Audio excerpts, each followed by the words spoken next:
So I will start by handing across to Terry Brenner from IDVerse. Thank you. Which is the slide? Just the slide right. The right button. Okay. Okay, we're missing one. Hi, my name is Terry Brenner. I'm head of legal risk and compliance for IDVerse. We are a remote ID verification technology provider. We are a developer in-house of the technology, so everything is proprietary. And some of the information that I'm going to be sharing with you today is based on live experience in terms of what we're actually seeing at the call front. We're going to be breaking this down, looking at optical character recognition, which we refer to as OCR, and document authentication. So let's explain where we are in the process. So if you look on the left of the side, you will see there's a traditional user flow that we use. That will be where there's a privacy consent, and there obviously can be various configurations about this. And then there will be a presentation of the photo ID document. And then my colleague Yoon is going to be speaking later on the selfie and the liveness aspect of the process. So just so that you have some context.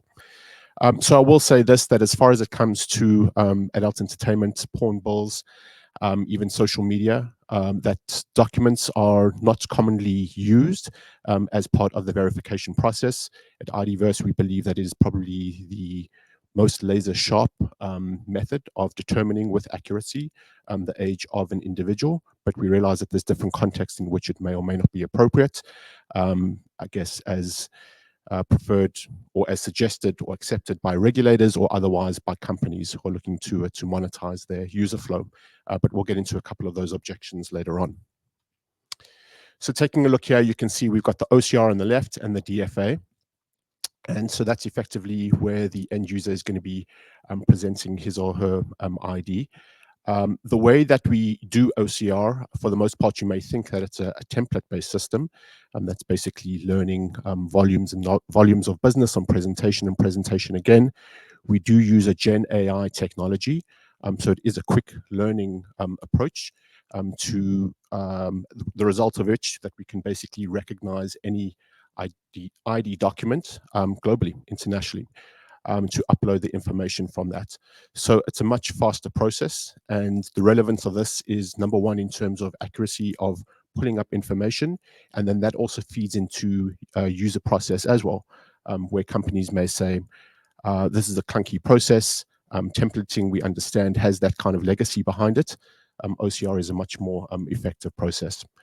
And then secondly, and this is probably the most critical, is about DFA, which is document fraud analysis. And here it's to establish that the ID document is in fact real, live, and present. So if I can just kind of point to, for example, another strong use case that we see, KYC in the anti-money laundering perspective, the regulator's intention there would be knowing your customer. But if you're receiving a photocopy of an ID document, do you in fact know that that is the ID document of the person who's presenting it, or that it hasn't been corrupted in a certain way? So that is what the DFA engine will be looking at. So now I thought I'd just open it up and we can kind of maybe put it around the table if anyone wants to venture a guess. This is obviously one of the biggest headaches in the industry right now.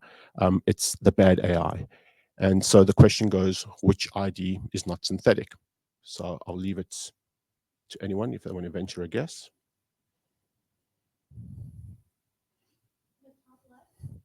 Okay, we've got one in the top left. And just for the sake of moving through the presentation, the answer is no. All of them are synthetic IDs.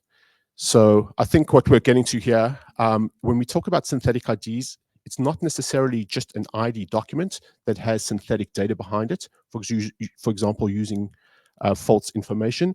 It's also the document itself, as it's perceived on the screen, is a computer-generated image. So it's more than just a false ID that you can pick up at your old college dorm.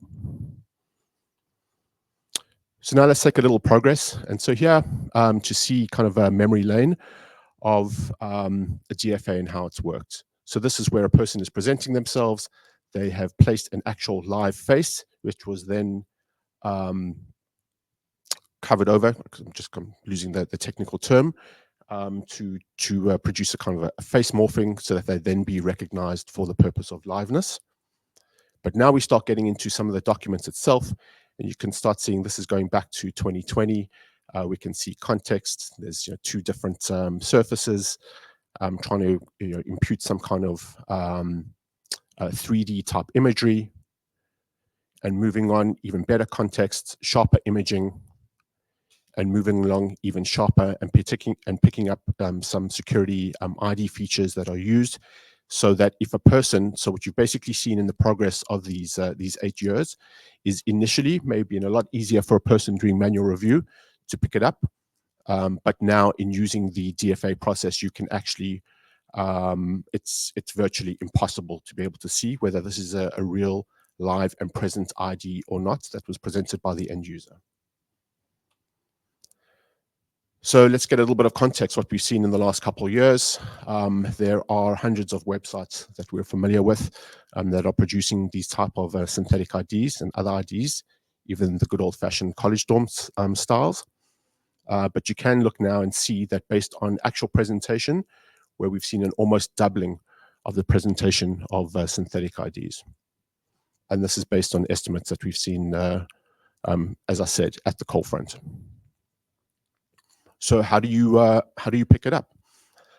So that's where we use an approach of computer vision, where you're able to effectively pick up the discrepancies that would suggest where the document has been tampered with, where it's not original, and where in fact maybe a synthetic ID that is not even a real physical document at all. So here, just giving context in terms of this is where we are.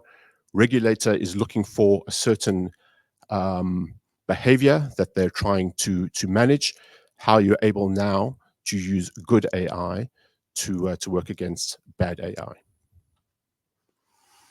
So I thought, let's just spend a few seconds on this, to dock or not to dock, realizing and accepting that document is not always seen to be an accepted or considered an appropriate method in the verification process. Firstly, it's about the use case, maybe considered to be overreaching. Well, we think that a document plus an liveness together is the strongest form of binding. It's used in KYC purposes. In fact, I have a report with me here today that was prepared by Interpol that we contributed to, showing the challenges around synthetic IDs, and I can share that with you after the call, so you can see what's been studied there. Similarly, it's also about context. It depends on the risk. So perhaps social media, okay, no document may be required. That depends. But when it comes to a question of sextortion, sexual violence, emotional distress, possible abuse, harassment, then it may be considered that this is an appropriate method as part of the verification process. Privacy and security, we've come a long way on it. We're able to return minimized data, 21, check. That's it. Nothing else is required. No additional personal data behind that. And then also you're able to configure the data retention periods. You can basically immediately delete any personal data from any storage on the cloud backend. And then the technology has improved a long way. One-way hashes. So virtually, if you do want to store some data, it's virtually impossible. It's decrypted. It's virtually, encrypted, and it's virtually impossible to decrypt it to reverse the data that's been hidden there. The other important thing here is about security risks. And so here we think it's a question of looking at the vendor, considering we are part of the ecosystem to protect the ideals and goals. So there need to be high expectations around security compliance. In the State 163, cybersecurity initiatives, guidelines, multiple ISOs. So I think it's also incumbent on the vendors to step up and to meet standards that are required in industry to produce the most secure product possible. And then there are the customer user objections. Users may be uncomfortable about it.